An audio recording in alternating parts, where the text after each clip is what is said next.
तो फाइटोक्रोम की मेन जो पिगमेंट की बात हो रही थी उसका मेन एक सिंपल सा सार ये है कि वो दो तरीके की लाइट को, दो तरीके के रेडिएशन को एब्सॉर्ब कर रहा है, red and for red. Far red का रेंज इंफ्रारेड तक जा सकता है इजीली। जो हमारे रात में हमारी अर्थ के सरफेस से एमिट होने वाली लाइट है, जो हमें दिखती नहीं है, विजिबल रेंज से अबव है, दैट इज इंफ्रारेड। उस इंफ्रारेड की भी लाइट को एब्सॉर्ब कर सकता है ये फाइटोक्रोम पिगमेंट, और then phytochrome pigment far red convert हो जाएगा रेड में।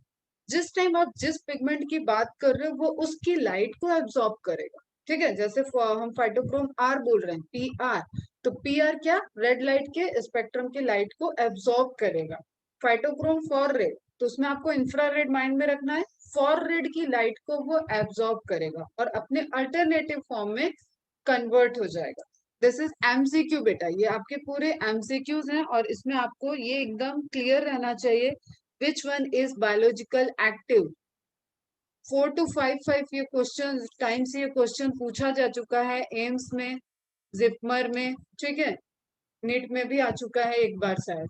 ठीक है, तो एम्स जिपमर का क्वेश्चन है, तो आपका जो हाई लेवल के थोड़े से क्वेश्चन बनते हैं उसमें वो लोग वहां के क्वेश्चन उठाते हैं बेटा। क्लियर, तो आपको ध्यान रखना है कि biological active form is phytochrome far red and inactive form is phytochrome red. ये शॉर्ट डे प्लांट में इंड्यूस करेगा फ्लावरिंग को, ये लॉन्ग डे प्लांट में इंड्यूस कर रहा है फ्लावरिंग को। दोनों का इंटर कन्वर्जन है, it is depends on the absorption of light. Clear है यहाँ तक की कहानी? 2 बार हो चुकी है, आई थिंक अब क्लियर होनी चाहिए। आगे बढ़ते हैं। इंफॉर्मेशन बेस्ड है, यहाँ पे सब आपको नोट्स बनाने हैं। गार्नर एंड एलार्ड्स अर्ली वर्क एक बार मॉड्यूल में देख लेना, मॉड्यूल में दिया होगा तो वहां पे मार्क करके रख लो, it's up to you, but notes में होना चाहिए, मतलब आप एनसीईआरटी के बियॉन्ड ये चीजें लिखोगे। Allard early work led to the discovery, isolation and much of the characterization of the pigment. Pigment को isolate किया गया था, अभी तक हार्मोन को isolate नहीं किया गया, स्ट्रक्चर नहीं ढूंढा गया फ्लोरेजिन। For absorbing light involved in photoperiodic phenomena of plant with respect to flowering. ठीक है, Borthwick, Hendricks and their colleagues later termed this pigment phytochrome. बाद में इसको टर्म दिया गया फाइटोक्रोम। अच्छा, यहाँ पे आप फ्लावरिंग नहीं लिखोगे तो भी चलेगा, हमने पढ़ा है फ्लावरिंग वाला पोर्शन, बट फाइटोक्रोम की जो डिस्कवरी की गई थी उसमें लाइट डिपेंडेंट, जो मैंने अभी एक इमेज दिखाया था ना, पूरे कई सारे चार्ट, उसमें क्लोरोप्लास्ट से रिलेटेड, उसमें एलोंगेशन मतलब ग्रोथ से रिलेटेड कई फंक्शंस हो रहे थे। ठीक है, फ्रूट के फॉर्मेशन, फ्लावर के फॉर्मेशन सारे, तो फाइटोक्रोम की डिस्कवरी से रिलेटेड ये इंफॉर्मेशन है। Pigment was isolated by Butler at all in 1959। This is important, very very important. Phytochrome pigment से रिलेटेड ये इंफॉर्मेशन आपको ध्यान में रखनी है। बटर एट ऑल ने इसको आइसोलेट किया था। ठीक है, गार्नर एंड एलार्ड ने इनके फिनोमिना को, फोटो पीरियोडिक्स के रूल को, ये सारी चीजें दिख गई थी। And later term this phytochrome name किसने दिया था? बॉर्थविक एंड हेनरिक ने। तीन फिनोमिना दिया है, 3 चीज दी है हिस्टोरिकली, वो 3 चीज डिफरेंट फॉर्म में आपको नोट डाउन करके रखना है। ठीक है, पहले भी ये इमेज दिखाया। आप इनएक्टिव फॉर्म में क्या हो रहा है, दिन के टाइम रेड लाइट को एब्जॉर्ब कर रहा है, रेड लाइट वाले पिगमेंट वेवलेंथ को एब्जॉर्ब कर रहा है फाइटोक्रोम। फाइटो रिसेप्टर्स हैं उसके पास, एक मतलब वो रिसेप्टर एक तरीके का, एब्जॉर्ब किया, एक्टिव फॉर्म में कन्वर्ट हो गया। लॉन्ग डे प्लांट होगा तो एक्टिव फॉर्म से उसमें फ्लावरिंग होगी। ठीक है, फोटो पीरियोडिक रिस्पॉन्स हमने देखा, flowering, fruit ripening, seed production, leaf drop phenomena, senescence को भी इनहेंस करता है, तो लीफ ड्रॉप हो गया आपका। इस तरह के डिफरेंट डिफरेंट फंक्शंस हैं। During the day when white light available, PFR accumulates in the plants। PFR accumulate होगा, व्हाइट लाइट मतलब दिन की लाइट, व्हाइट लाइट कलर को नहीं दिया हुआ है, ठीक है, कलर आपको पता है विबग्योर होता है उसमें। दिन की लाइट अवेलेबल है तो PFR accumulates होगा, क्योंकि this time PR converts into PFR। पहला रिएक्शन आपका यही हो रहा है, तो PFR क्या हो रहा है, एक्यूमुलेट्स हो रहा है। देखो, फॉर रेड उसको एब्जॉर्ब करना है तो दिन के टाइम तो वो एब्जॉर्ब नहीं कर रहा है, दिन के टाइम वो विजिबल लाइट को ही ले रहा है, व्हाइट लाइट को ले रहा है वो पिगमेंट। रात के टाइम जब व्हाइट लाइट अवेलेबल नहीं है तो जो रेडिएशंस निकल रही है, जो इंफ्रारेड रेज निकलती है अर्थ के सरफेस से, अब वो उसको एब्जॉर्ब करेगा, और उसको एब्जॉर्ब करने के लिए PFR वहां पे होना चाहिए। क्लियर बच्चा? तो PFR accumulates in the plant in daytime. This form of phytochrome is inhibitory to flowering in short day plant. तभी हम बोल रहे थे कि शॉर्ट डे प्लांट को लाइट की कमी की वजह से वो नहीं हो रहा, वो तो इनहिबिट कर दिया, ठीक है। वो इंडक्शन क्यों हो रहा है? क्योंकि वो लॉन्ग नाइट प्लांट है, एलएनपी है, and stimulatory to the flowering in long day plant. और किसको स्टिमुलेट कर रहा है? लॉन्ग डे प्लांट में जो फाइटोक्रोम फॉर रेड के एक्यूमुलेशन से जब फ्लोरिजिन केमिकल आपका एक्टिवेट होगा, वो होगा लॉन्ग डे प्लांट, ठीक है। वहां पे ये फ्लावरिंग को इंड्यूस कर देगा। सिंपल चार्ट में ही आप ये चीजें देख रहे थे, फ्लो चार्ट में आपने ये देखा है, एंड उसको एकदम कहते हैं ना कि उसकी हर मल्टीपल डायरेक्शन, हर वेरिएशंस को आप समझ जाएंगे। In evening, PFR undergoes thermal and spontaneous decay to change into PR. Evening मतलब आपके इवनिंग से लेके रात तक का पूरा इवनिंग स्टार्ट हो जाएगा जब लाइट खत्म हो जाएगी, एंड नाइट ड्यूरेशन तक ये प्रोसेस चलती रहेगी। जब आपका पीएफआर कन्वर्ट होना स्टार्ट कर देगा, एंड जैसे वो इंफ्रारेड को एब्जॉर्ब करेगा, उस टाइम उसका कन्वर्जन फास्ट हो जाएगा। This pigment is stimulatory to flowering in short day plant and inhibitory to flowering in long day plant. तो आपका PR किसको प्रमोट कर रहा है? शॉर्ट डे प्लांट में फ्लावरिंग को, और इनहिबिट किसको करेगा? लॉन्ग डे प्लांट, ठीक है। ये तो हमने वहां पे भी देख लिया था। अगेन इसके स्ट्रक्चर को समझो, एकदम रैबिट का जैसे मुंह होता है और दो ईयर निकले होते हैं, वैसा ही स्ट्रक्चर आप समझ लो फाइटोक्रोम का। उसके टिप ईयर वाले पोर्शन पे वहां पे क्रोमोफोर होता है बेसिकली, जो एब्सॉर्ब करता है एंड कन्वर्ट करता है, ठीक है।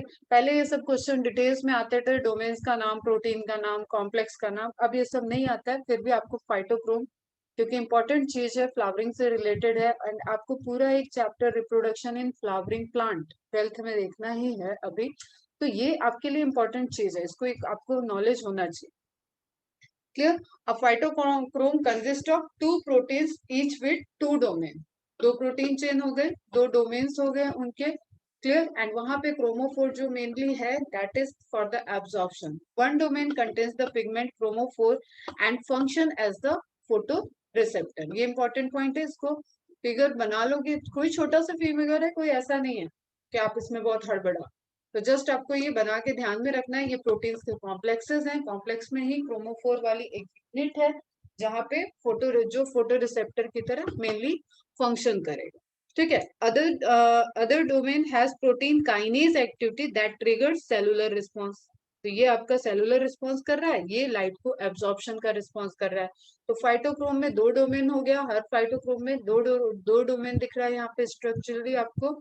उसमें एक डोमेन जो है वो क्रोमोफोर वाला है, रिसीव करेगा, रिसेप्टर्स होंगे वो, एंड दूसरा डोमेन आपकी सेलुलर एक्टिविटी करता है। छोटी सी इंफॉर्मेशन है, कुछ इसमें परेशान नहीं होना है, यही है सेम। इसी तरीके से दो डोमेन स्ट्रक्चर दिख रहा है आपको, और एक आपने ये जो देख रखा है यहाँ पे, आप देखो इसके फॉर्म में ही चेंज होता है, ये रोटेट करता है, इसके फॉर्म में चेंज होता है, and then it converts into phytochrome far. खैर अभी वो सब डिटेल नहीं आता, तो बहुत ज्यादा हम उस पर नहीं जा रहे हैं, आगे चलते हैं। इंपॉर्टेंस ऑफ फाइटोक्रोम सुन रहे हो, वही सब चीजें लिखना है। Located in plasma membrane, leafy के भी प्लाज्मा मेम्ब्रेन वाले स्ट्रक्चर्स पे लोकेटेड रहेगा ये। Phytochrome far red form is considered to be biologically active form, very very important, 5 star लगा लेना इस स्टेटमेंट को। And is responsible to initiate a number of physiological process such as elongation of stem and leaves, plastid, ठीक है, chloroplast से related, morphology and differentiation of stomata. Differentiation मतलब stomata cell के permanent stomata बनने में ये important role play कर रहा है। Then seed germination, photo periodism and transpiration. अब जब स्टोमेटा से रिलेटेड हो गया तो ट्रांसपिरेशन से रिलेटेड याद रहेगा। पहला elongation of stem and leaves, हमें याद रखना है ये वेजिटेटिव पोर्शन का ही सारा फंक्शन होगा, इसका फ्लावर को बनाना इसका फंक्शन है, ठीक है। वहां पे हार्मोन जो केमिकल वर्क कर रहा है वो वर्क कर रहा है फ्लावर को, इसलिए हमको उस पर नहीं जाना है रिप्रोडक्टिव फेज में। Elongation of stem and leaves, plastid morphology, क्योंकि मेनली जो भी आपके लाइट रिसेप्टर्स प्रेजेंट होते हैं वो सबसे ज्यादा मेनली आपके कहाँ प्रेजेंट होते हैं? लीफी स्ट्रक्चर पे, clear. Then seed germination, and photoperiodism and ट्रांसपीरियड। अभी हमने देखा फोटो पीरियोडिज्म का बेसिकली फोकस करते हुए हमने फंक्शन देख लिया फ्लावरिंग का। ठीक है बच्चा, समझ में आ गया?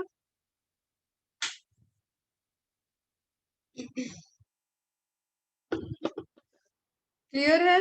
समझ में आ रहा है ना सबको? आज क्या करोगे ना तुम लोग, ये जो प्रोसेस हम बता रहे हैं ना, इसको पढ़ो, बंद करो एंड देन इसका फ्लो चार्ट बनाओ। फ्लो चार्ट बनाओ और मुझसे शेयर करो उसको। जो भी समझ में आ रहा है, जिधर से जिधर मन कर रहा है उसमें थ्योरी लिखते जाओ, कन्वर्जन लिखते जाओ, वट एवर। क्लियर? जैसे अभी मैं अगर ब्लैक स्क्रीन पे मुझे उसको एक्सप्लेन करना होगा तो मैं तुम्हें पूरा एक फ्लो में फिर से एक्सप्लेन कर दूंगी। तो जस्ट उस तरीके का अपना एक फ्लो चार्ट बनाओ, तो ये तुम्हारे माइंड में सेट हो जाए। और एक्स्ट्रा इन्फॉर्मेशन जो भी फंक्शन वगैरह से रिलेटेड है ये नोट्स में लिख लो। एक इंपॉर्टेंट चीज और ध्यान में रखना है, इस फोटो पीरियोडिस, दैट इज व्हाट, जो हम बोल रहे हैं कि ऐसा नहीं है कि शॉर्ट डे प्लांट में लाइट कम हो रही है इसलिए वहां पे फ्लावरिंग इंड्यूस हो रही है।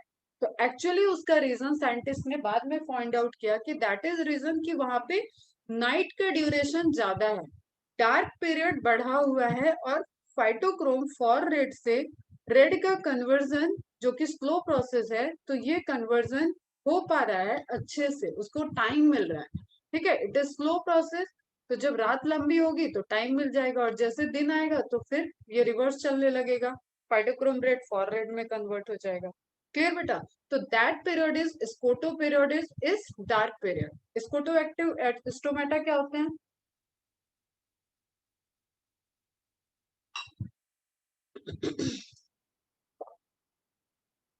What are the scoto active stomata?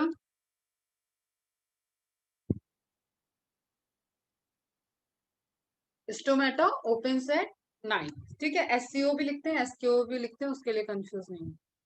इंसर्कुलेंट plant, हाँ बेटा। ठीक है, इसको मैं स्टोमेटा जो रात में ओपन होते हैं तो उसी डार्क से रिलेटेड है scoto. When photo period was discovered, अब कहानी समझो, जो मैं बता रही वही चीज है। The duration of the light period was thought to be critical for flowering. जब डिस्कवर हुआ तब ये सोचा जा रहा था कि जो लाइट का ड्यूरेशन है कम या ज्यादा होना, वही रिस्पॉन्सिबल है। टोमेटो ओपन्स इन डार्क, हाँ बेटा। ठीक है, वही रिस्पॉन्सिबल है आपका फ्लावरिंग के लिए। Subsequently it was found that when the long night period was interrupted by a brief exposure to the light, the short day plant failed to flower. अगर रात में हम उसको लाइट दे रहे हैं तो शॉर्ट डे प्लांट की फेलियर हो जा रही है फ्लावर में, जो कि देखा भी हमने कॉम्बिनेशन एक्सपेरिमेंटली जब था पहली इमेज में। दस, फॉर फ्लावरिंग, इंपॉर्टेंट पॉइंट है, these plant require a long night undisturbed, ठीक है, uninterrupted long night, dark condition इनके लिए रिक्वायर्ड है। और क्रिटिकल डार्क पीरियड, जिसको आप क्रिटिकल लाइट पीरियड कह रहे थे, उससे ज्यादा इनकी रिक्वायरमेंट क्या है, क्रिटिकल डार्क पीरियड की, rather than a short day length. अब इसको सिर्फ आपको इस स्लाइड के नॉलेज को तभी देना है जब एग्जामिनर आपसे पूछेगा। यहाँ तक एग्जामिनर के चांसेस कम है पूछने के, तो आपको सिर्फ उसी पे रहना है कि जो भी फ्लावरिंग है वो लॉन्ग डे मतलब लंबे दिन में, और शॉर्ट डे मतलब छोटा दिन उसमें इंड्यूस करता है। बट आपको फॉर द नॉलेज और for the depth of question ये ध्यान में रखना है कि एक्चुअली शॉर्ट डे में रोल लॉन्ग नाइट का है। Are you getting my point? मैं क्या चिल्ला रही हूँ, समझ में आ रहा है? जब आप शॉर्ट डे प्लांट बोल रहे हो तो शॉर्ट डे प्लांट की वजह से वहां फ्लावरिंग नहीं है जो आप पढ़ रहे हो। वो फ्लावरिंग इसलिए है क्योंकि उसको रात का टाइम ज्यादा मिल रहा है और पीएफआर से आरपीआर बनने का टाइम ज्यादा मिल रहा है। एंड वी नो कि PR induces flowering in short day plant and PFR induces flowering in long day plant. ये लिखवा दिया मैंने फ्लो चार्ट में, क्लियर है? Similarly long day plants respond to night shorter than the critical dark period. Curiously, they do not need an uninterrupted dark period. अगर long day plant होगा तो उसको, लॉन्ग डे प्लांट में अगर आपने artificially dark period को interrupt कर दिया, ठीक है, इंटरप्ट कर दिया, तो ऑलरेडी वो लॉन्ग डे प्लांट है वो वहां पे, सॉरी, अगर शॉर्ट डे प्लांट को आपने लाइट से इंटरप्ट कर दिया तो वो क्या हो जाएगा, आपका लॉन्ग डे प्लांट की तरह बिहेवियर करने लगेगा। Therefore, a short day plant is also called long night plant. ये पहले भी मैंने लिखवा दिया. And a long day plant is also known as short night plant. तो ये आपको beyond the NCERT very very very important information है. लेकिन कब के लिए? जब इस इंफॉर्मेशन को पूछता है. अदरवाइज इसको नोट्स में लिख के बक्से में बंद कर देना. इस पेज को बस आपको पढ़ के आगे बढ़ जाना है, ज्यादा कुछ नहीं. आपके लिए long day plant, short day plant, that is आपकी प्रायोरिटी, वो आपकी प्रायोरिटी है. और आप जानने के लिए समझो कि जो भी शॉर्ट डे प्लांट है वो लॉन्ग नाइट प्लांट है, जो लॉन्ग डे प्लांट है वो शॉर्ट नाइट प्लांट है. ठीक है बच्चा? तो वाइस वर्सा उसको हम ले लेंगे. अब अगेन एक बार देख लेते हैं. डे नाइट ये क्रिटिकल टाइम चल रहा है, सब क्रिटिकल है बीच में. अब एक्सपेरिमेंटली क्या क्या प्रूफ हुआ? ये हो गया आपका. चलो ये क्रिटिकल यहाँ पे होगा. ठीक है, हाफ पे नहीं है ना, हाफ से थोड़ा है. चलो हम एक्सपेरिमेंट पे आते हैं. लॉन्ग डे है, ये एलडीपी है पक्का. चलो लॉन्ग डे प्लांट है. दिन ज्यादा है, रात छोटी है, फ्लावरिंग हो गया. क्लियर? दिन ज्यादा है, रात छोटी है, एंड लाइट दे दी हमने व्हाइट लाइट, तो फ्लावरिंग नहीं हुआ. ओके, व्हाइट लाइट यहाँ पे आप व्हाइट लाइट से ज्यादा आप स्पेसिफिक कर रहे हो कि आपने रेड लाइट से. इंटरप्शन आप व्हाइट लाइट से देते रहोगे तो उसकी इंटेंसिटी कम होगी, वो उस ड्यूरेशन में नहीं हो सकता. तो जब आप एक सेलेक्टेड, वो बीम वाला याद है तुम लोगों को, मैंने एक बताया था फोटोसिंथेसिस के टाइम, स्लिट. ठीक है, इससे यहाँ से आप प्रिज्म से उसको पूरा स्कैटर्ड कर लो, फिर स्लिट जहाँ पे है वो लाइट पास ऑन हो जाएगी. तो आप एक स्पेसिफिक रेड लाइट को जब दे रहे हो तब आप देख रहे हो कि वहां कन्वर्जन हो रहा है. कन्वर्जन हो मतलब वहां पे एब्जॉर्प्शन चल रहा है, तो उस केस में वहां पे पीआर राइट, पीआर को वो एब्जॉर्ब करने लगेगा, लाइट को एब्जॉर्ब करेगा. ठीक है, अब लाइट को एब्जॉर्ब कर रहा है तो वहां पे फ्लावरिंग नहीं होगी. रात के टाइम एब्जॉर्ब कर गया तो फ्लावरिंग नहीं होगी. ठीक है, फिर आपने फॉरवर्ड दिया, ये एक्चुअली शॉर्ट डे प्लांट है, शुरुआती गलत कर दी. ठीक है, शॉर्ट डे प्लांट है, नाइट अच्छी खासी है, उसको अनइंटरप्टेड है तो फ्लावरिंग हो रहा है. नाइट इंटरप्टेड हो गई व्हाइट लाइट से तो भी फ्लावरिंग नहीं हुई. रेड लाइट से दिया गया, एक स्पेसिफिक लाइट से दिया गया, तो रेड लाइट देते हुए वो पीएफआर में कन्वर्ट हो जाएगा, and PFR promotes LDP flowering, तो यहाँ पे फ्लावरिंग नहीं होगी. फिर आपने फॉर रेड लाइट दिया, फॉर रेड लाइट देते ही वो पीआर में कन्वर्ट होने लगेगा. समझना, पीए यहाँ पे फॉर रेड लाइट दिया, it converted to PR. PR में कन्वर्ट होते ही शॉर्ट डे प्लांट है, क्योंकि शॉर्ट डे प्लांट है तो फ्लावरिंग हो गई. एंड अगेन आपने रेड लाइट दिया, फ्लावरिंग इंटरप्टेड. फॉर रेड दे दिया, रेड लाइट दिया, देन फॉर रेड दिया, तो फ्लावरिंग हो जाएगी. देखो एक एक का इफेक्ट दूसरा का वो कर रहा है, कम करता जा रहा है. रेड लाइट दिया तो फ्लावरिंग नहीं होगी, शॉर्ट डे प्लांट था वो, रात उसको लंबी चाहिए थी, इंटरप्टेड नहीं चाहिए थी. रेड को एब्जॉर्ब करेगा तो फॉर रेड बनने लगेगा. नाउ फॉर रेड दे दिया तो रेड बनने लगेगा, तो रेड बनने लगा तो रेड ही तो चाहिए आपको एसडीपी के लिए, तो फ्लावरिंग हो जाएगी इस केस में. ठीक है, एंड अगेन रेड दिया नहीं होगी, रेड दिया नहीं होगी, फ्लोर रेड दिया हो जाएगी, फिर से रेड दे दिया तो नहीं होगी, फाइनली नहीं होगी, क्योंकि लास्ट में क्या है? रेड. अगर नहीं समझ में आ रहा है तो एकदम कंफ्यूज मत हो, फिर से सुनो, जस्ट लाइट को देखो. इस इमेज से तुम लोगों को बहुत ज्यादा भी मतलब नहीं है. ठीक है, this image showing short day plant में फ्लावरिंग को शो कर रहा है, क्योंकि ये नाइट के इम्पैक्ट को बताने की कोशिश कर रहा है. इज इट क्लियर बेटा? ये image scoto periodism dark period को बताने की इंपॉर्टेंस को कोशिश कर रहा है. दैट्स वाई आपको फोकस करना है कि रात के टाइम आपने जो भी डिस्टरबेंस किया उसका क्या इम्पैक्ट मिल रहा है. ठीक, तो this is short day plant. रात लंबी होनी चाहिए, वो दिखने में थोड़ा सा यहाँ से इनको बनाना चाहिए इमेज, बट ठीक है. चलो रात लंबी, कंटिन्यूअस नाइट है, फ्लावरिंग हो रहा है. क्लियर? कंटिन्यूअस लाइट नहीं थी, उसमें हमने इंटरप्ट किया और व्हाइट लाइट से इंटरप्शन हो गया, वहां पे विबग्योर वाला फिनोमेना भी हटा दो तो फ्लावरिंग नहीं हुई. उसमें रेड लाइट होगी, वो एब्जॉर्ब हुआ और पीएफआर बनने लगा. यहाँ पे रिएक्शन में छोटा छोटा लिख रही हूँ, पीएफआर बनने लगेगा. एंड शॉर्ट डे प्लांट के लिए थ्योरी याद रहनी चाहिए कि पीआर इसको प्रमोट करेगा. ठीक है, पीएफआर बना मतलब फ्लावरिंग नहीं हुई। यहाँ पे क्या बन रहा है आपका, पीएफआर से पीआर। बहुत सिंपल तरीके से समझाने की कोशिश कर रही हूँ बेटा, पीआर पीएफआर इसी में खोए मत रहो, जो बता रही हूँ उसको सुनना अटेंटिव होके। नाउ व्हाइट लाइट का बात खत्म, रेड लाइट आया, रेड लाइट अगेन पीआर उसको एब्जॉर्ब करेगा, red light absorb by PR converted to PFR, PFR flowering नहीं करेगा, नहीं हुई flowering. Now again far red, far red को कौन एब्जॉर्ब करेगा, जो दिन के टाइम आपका far red phytochrome far red accumulate हुआ है वो एब्जॉर्ब किया एंड पीआर बना दिया, एंड वी नो कि पीआर प्रमोट करेगा तो फ्लावरिंग हो गई।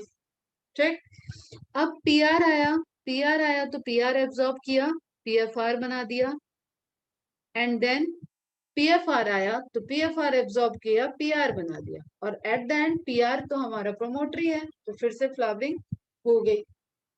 नाउ नेक्स्ट देखते हैं, पीआर आ रहा है तो मतलब पीआर एब्जॉर्ब करेगा, पीएफआर बना, फ्लावरिंग नहीं होगी। पीएफआर के बाद पीएफआर आने लगा तो पीएफआर एब्जॉर्ब किया और पीआर बन गया, फ्लावरिंग होगी। लेकिन अभी हम कम बदमाश थोड़ी ना, फिर से हमने रेड दे दिया तो पीआर एब्जॉर्ब करके फाइनली कन्वर्ट हो गया पीएफआर में, तो फ्लावरिंग नहीं होगी। किसको किसको समझ में आ गया?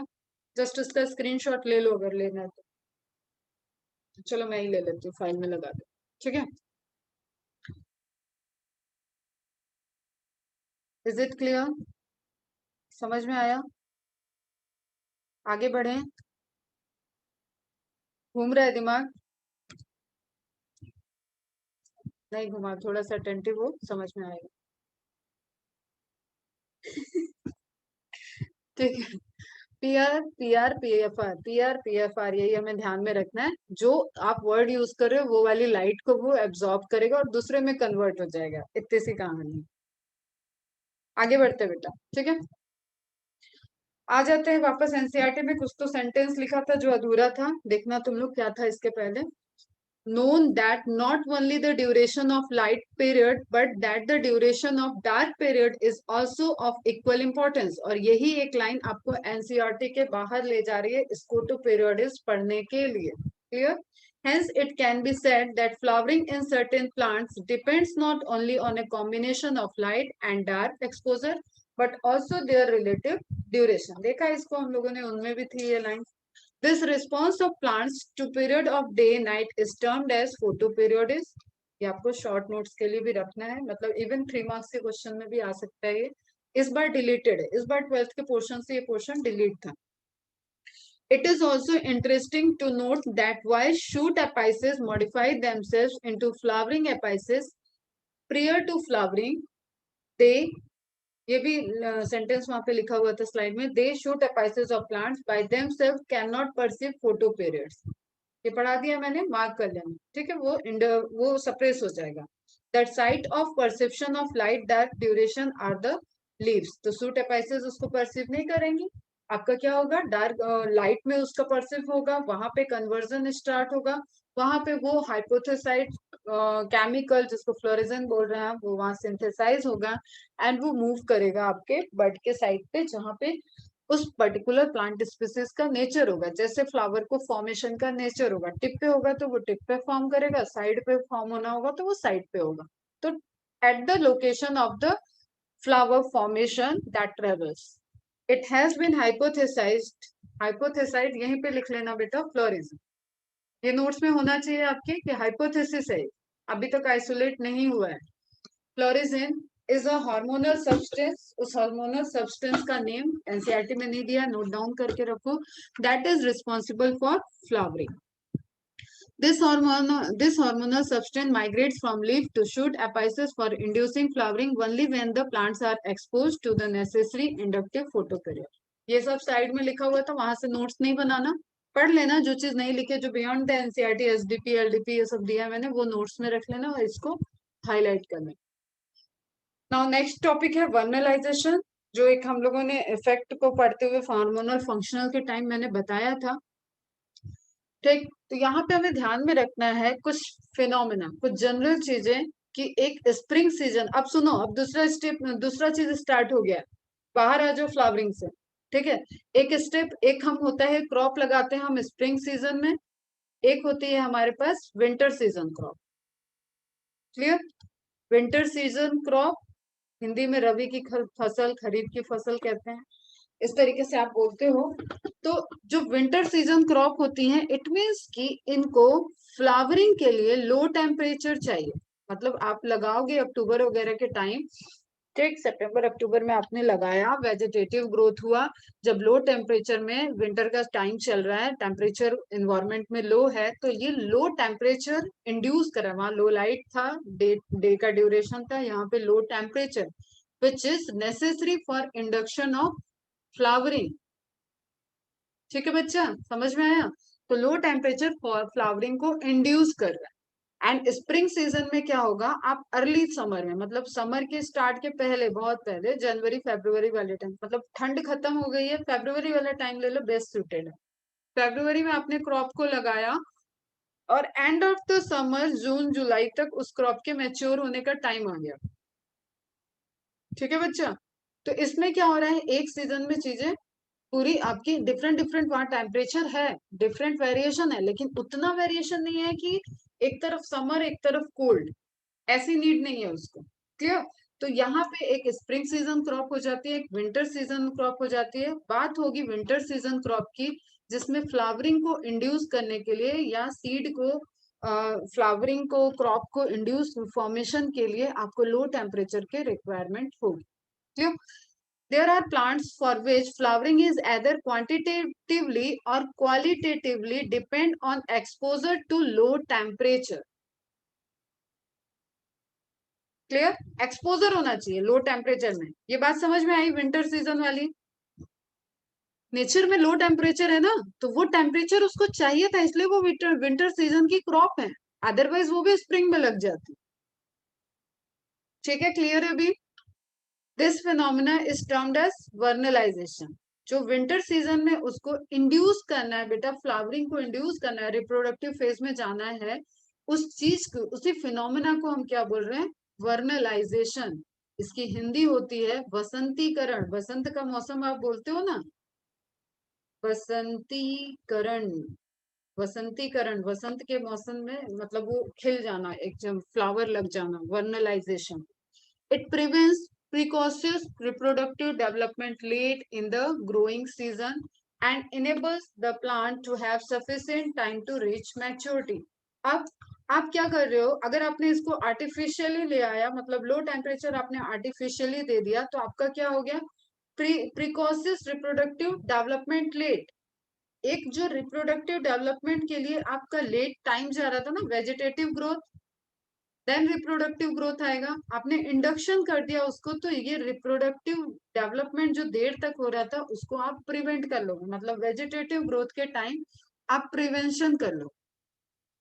क्लियर है? The growing season and enables the plants to have sufficient time to reach the maturity. और प्लांट को आपने सफिशिएंट टाइम दे दिया। जैसे देखो, अभी हम इसको तुम्हें थोड़ा सा हम समझाने के लिए बता रहे हैं कि कोई बाई एनुअल प्लांट है, बाई एनुअल प्लांट है, बाई एनुअल प्लांट है, तो उसको दो सीजन चाहिए। पहले भी मैंने बताया, बॉटनी में बाई एनुअल का मतलब है टू सीजन, न कि टू ईयर। तो समर विंटर स्प्रिंग विंटर, इस तरीके से दो सीजन की वो क्रॉप है। जैसे गेहूं की बात करें तो गेहूं की विंटर वेराइटी जो होती है, गेहूं में दोनों वेराइटी आती है, स्प्रिंग वेराइटी, विंटर वेराइटी। अपने इंडिया में जो चलती है दैट इज विंटर वेराइटी। आप अक्टूबर नवंबर में लगाते हो एंड मार्च एंड जुलाई अप्रैल वगैरह में उसकी कटिंग चलती है, शायद मई वई तक भी कहीं कहीं चलती है। तो मतलब एक आपका ये दो सीजन तक जा रहा है, उसमें ठंड में इंडक्शन हुआ था एंड गर्मी तक वो मैच्योर हो रहा है, तो that is by annual crop. Crop समझ में आया बेटा? By annual crop. और अगर मैंने बोला स्प्रिंग वेराइटी ऑफ व्हीट, तो हमने उसको फरवरी में लगाया एंड जून जुलाई में कट कर लिया, तो कोई ठंड से लेना ही देना नहीं हुआ उसका, तो वो कैसा हो गया, एनुअल क्रॉप, एक सीजन में।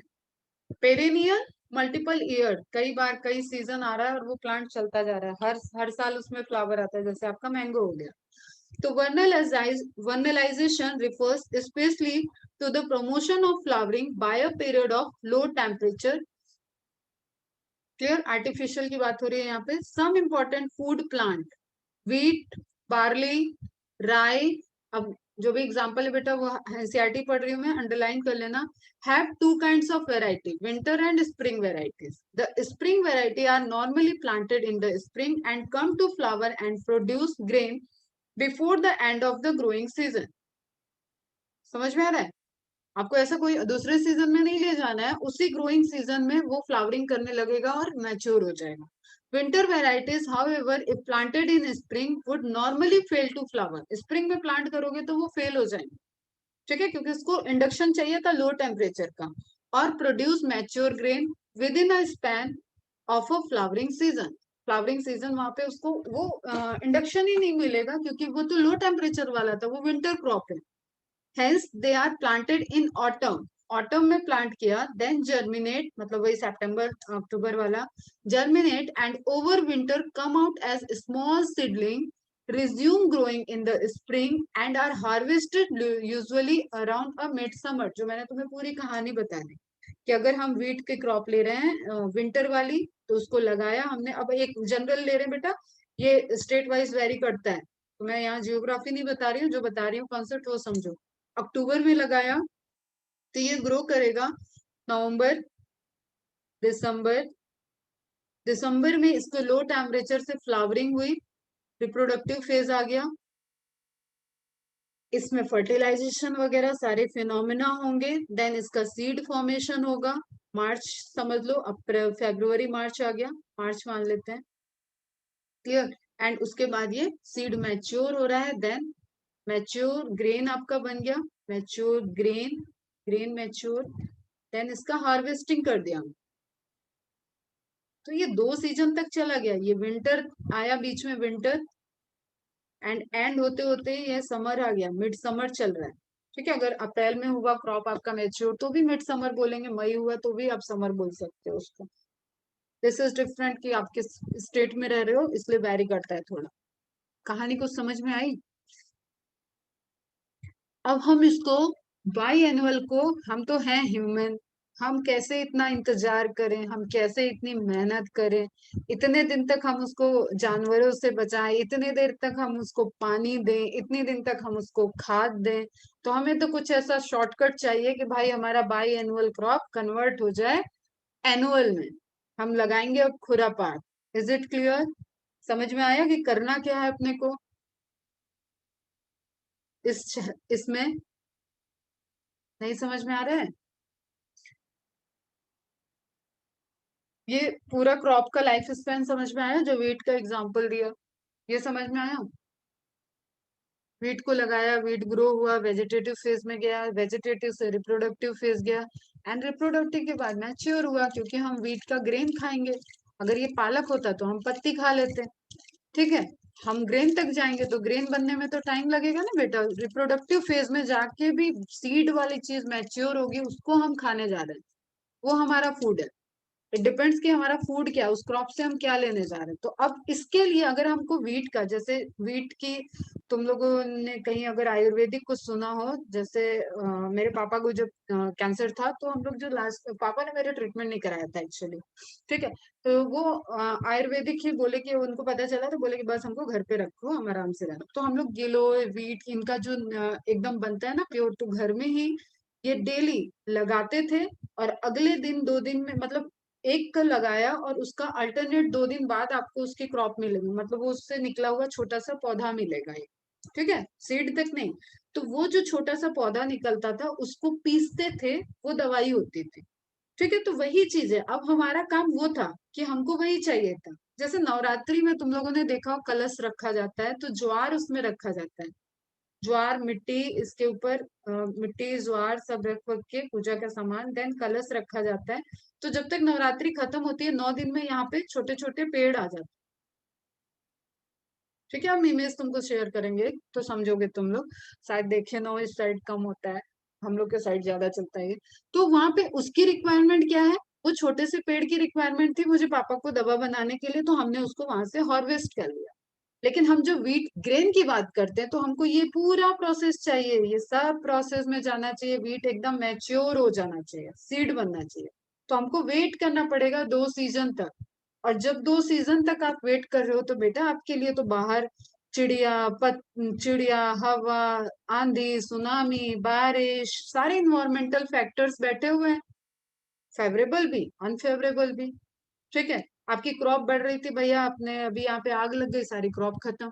तो एक हम बात कर रहे हैं, जस्ट तुम लोग को जनरल समझाना चाह रहे हैं कि क्या इसमें चल रहा है। ठीक, तो ये जो हमें वेट करना है कि नेचुरली ये 6 महीने में बड़ी होगी क्रॉप और इससे सीड बनेगा, ये एक टाइम टेकन प्रोसेस है और ये नेचुरल प्रोसेस है, इसमें हम कुछ अल्टर कहाँ कर सकते हैं।